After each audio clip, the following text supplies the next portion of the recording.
Hi friends, so today I wanted to talk about creating a peaceful holiday atmosphere in your family, simplifying Christmas, simplifying the whole Christmas season so that you can actually enjoy it again. I know for so many people it feels so consumeristic or so busy and it can just feel too much this time of year. And I just want to encourage you that that doesn't have to be the case. You can learn how to love Christmas again and you can change things up in your family so that this is such a special time of year for your family once again. I am not here to tell you what is right or wrong for your family or that you need to do the same things that I do, because the reality is that we're all unique and the things that I love are different than the things that you love, or the things that stress me out are going to be different than the things that stress you out. Your family has a different budget, different time restraints, a different tolerance to busyness. So my most peaceful and joy-filled holiday season is going to look different than yours, and that's okay. But what we're here to do is to just really question some things and give you some things to think about during the holiday season to make your Christmas more peaceful and more joy-filled. I want to encourage you to evaluate what you're doing, what's working, what's not working, what's stressing you out, and how you can curate a Christmas that's meaningful to you. Okay, so the number one way to reduce stress this Christmas is don't do all the things. So before the holidays begin, sit down with your calendar, maybe with your spouse. Maybe this is even a conversation you need to have with extended families, and really just go over your schedule of events, all the things you're doing, all the places that you're supposed to be. And maybe that's going to feel great. Maybe you're going to feel like you have just the right amount of things, but maybe you're looking at all the things you need to do and there's 2 or 3 things per day some days and it just feels like too much. I would really encourage you to reevaluate and see if there's things that you can let go of or maybe reschedule. Learn how to say no to things like concerts, work parties, events, baking exchanges. A lot of these things are good things. They're not bad things, but they're not worth it if they're going to steal your peace. If it's becoming too much, you need to learn how to say no to some of these commitments. Personally, even not at Christmas time, I take my commitments really, really seriously. I am so slow to commit to things because once I've committed, I'm going to follow through with that.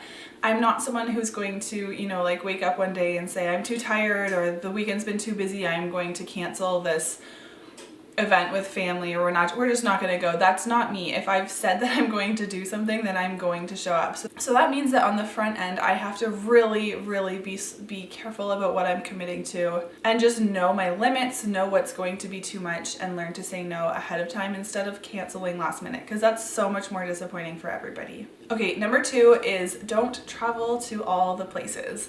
This is the biggest stressor for me, especially because we live on the other side of the country from our family. We do not go home every Christmas, but when we do, it's so busy because we haven't seen people in like 6 to 9 or 12 months. So everyone wants to see us. We're expected to be in so many places. We're tired because we're traveling. We're not in our own space to start with. And I've had to really learn to create boundaries and set expectations ahead of time and just be really upfront with our family about what we are able to do or not. And driving from one place to the other all the time is just something that we're not able to do. And that's something that really has the potential to ruin the holidays for me. And again, you might be different. This might not be something that bothers you, but I would encourage you, if your holidays are filled with travel and if that's something that stresses you out, then try to reevaluate. Maybe things can be spread out, or maybe you can change up who hosts things.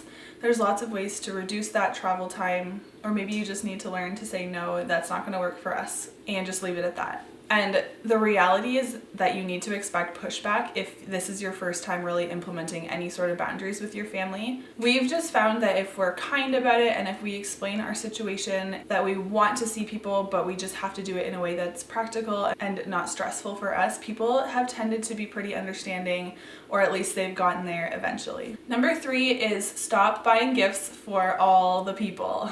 There's a number of reasons why we choose not to give gifts to all of our family members, partially because we just can't afford to buy a $25 or $50 or $100 gift for a whole bunch of people.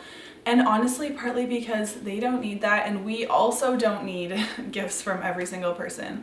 As someone who really struggles with clutter, and I like my home to be filled with things that are really purposeful and meaningful to me, I don't really enjoy being given like random items. So we've really decided to cut down on gifts.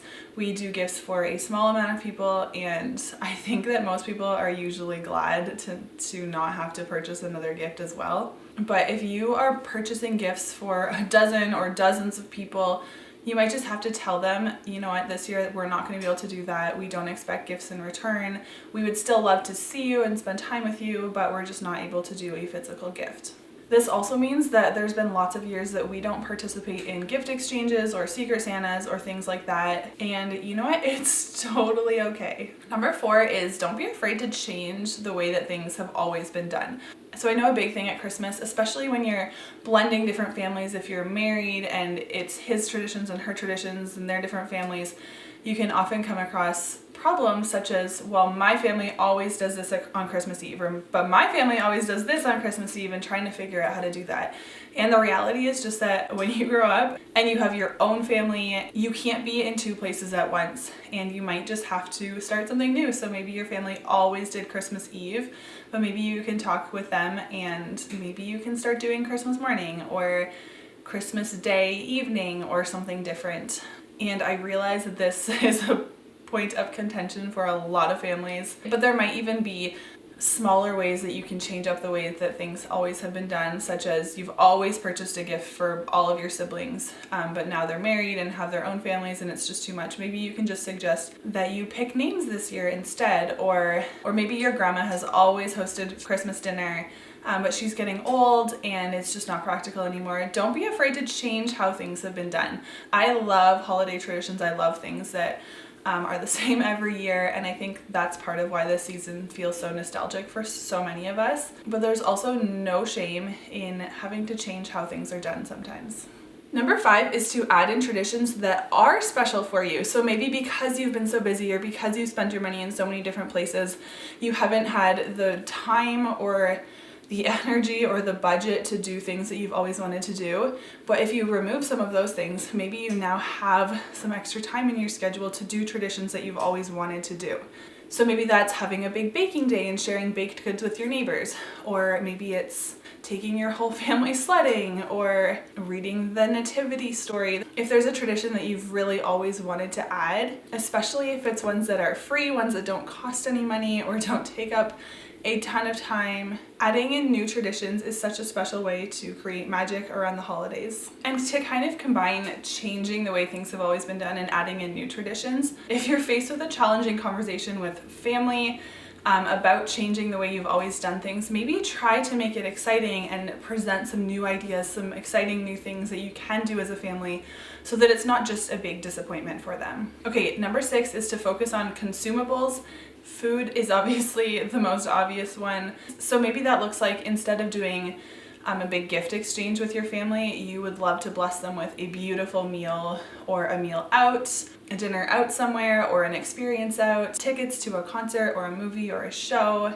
Things like homemade gifts like jam or jelly or homemade bread or homemade candles, things that aren't going to accumulate in their home because they're going to be used up, as opposed to gifting someone a blanket that they then have forever. Okay, number 7 is definitely harder for some people than it is for others, and that is letting go of people's expectations for you and people pleasing.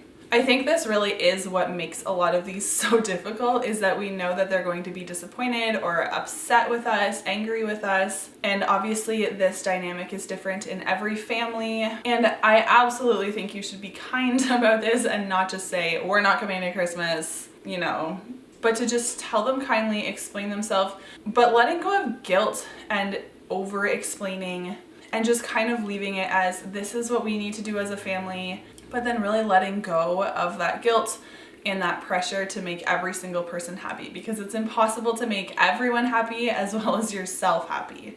And I think when we get so lost in other people's expectations, especially during the holidays, that's when we end up not even enjoying it ourselves. And I don't think that your family members want you to not enjoy your Christmas. So again, this is something that is going to be really hard for some people and not so hard for other people. But if it is something that's hard for you, just slowly try to work on letting go of those expectations and that guilt. And then number 8 is setting aside downtime for your family. So again, if you have a schedule, if you've planned all your events out, have days where you don't have anything scheduled. Have days where you can just sit at home as a family. Maybe that's before Christmas, and you might end up doing some baking or just sit as a family and watch a movie or sleep in, or maybe that's downtime after Christmas Day, and that might give your kids a chance to play with their new toys or play new board games maybe that you have as a family. But set aside that time intentionally, have days or even just a morning or an afternoon here and there where you don't have anything scheduled. And honestly, I think that those days can sometimes be the most meaningful in a season that can be so busy. So those are my tips for creating a peace-filled and joy-filled holiday season this year. As always, I would love to hear any other things that you love to do with your family, things that you've let go of or traditions that you've added. Leave those in the comment box below, and I will see you in my next video.